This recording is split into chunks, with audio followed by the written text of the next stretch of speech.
Hi I am Shubhi. Very very welcome back to my new mini blog. तो ये दिवाली का blog है जिसको मैंने बहुत टाइम बाद डाला है, अपलोड किया है। तो हम लोग को दिवाली के एक दिन पहले गांव जाना था और उसके नेक्स्ट डे दिवाली थी और दिवाली के लिए बहुत ढेर सारा प्रिपरेशन करना था। तो ये मम्मी पंजीरी बना रही थी जो कि क्योंकि कथा होती है हमारे यहाँ हर दिवाली पे, तो उसी की तैयारी कर रही थी मम्मी। अम्मा खाली थी तो अम्मा झालर बना रही थी जिसको दरवाजे पर लगाते हैं हर दिवाली पे।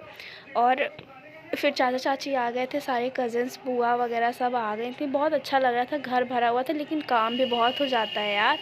फिर उसके बाद हम लोग ने कथा सुना। कथा सुनने के बाद खाना पीना में हम लोग इतने बिज़ी हो गए कि मैं उसका क्लिप लेना भूल गई, तो इसको नहीं ऐड किया। फिर उसके बाद शाम को मम्मी के साथ मैं थोड़ा गांव साइड में तो औरतों को अकेले नहीं जाना होता, इसलिए मैं मम्मी के साथ गई थी मंदिर में थोड़ा बहुत दिया रखवाने। और फिर उसके बाद सब जगह दिया रखा और फिर मम्मी भी फ्री हो गई थी और पवित तो पहले से ही फ्री था। तो पवित को पटाखे जला रहे थे, तो पवित कमरे के अंदर जला रहे थे, इसलिए मम्मी उसको मार रही थी मतलब मार नहीं रही थी, just a love for child.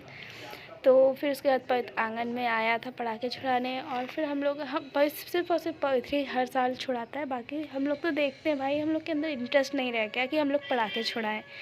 फिर इसके बाद हमारे गांव में एक चाचा हैं, उन्हीं के घर हम लोग को जाना था, तो हम लोग उनके घर गए थे जहाँ पे हमारे मौसी बुआ कज़िन सब इकट्ठा थे भाई। और बहुत अच्छा लग रहा था क्योंकि बड़ा सा ग्राउंड वगैरह था, तो सब यहीं इकट्ठा थे और सारे पटाखे जलाए गए। हम लोग सिर्फ बैठ के देख रहे थे, मैं दीदी थी, जो सारे भाई बहन लोग सब बैठ के देख रहे थे और जो बड़े चाचा लोग थे वही जला रहे थे।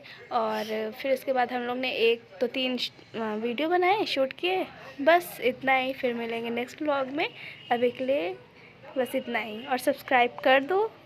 बाय।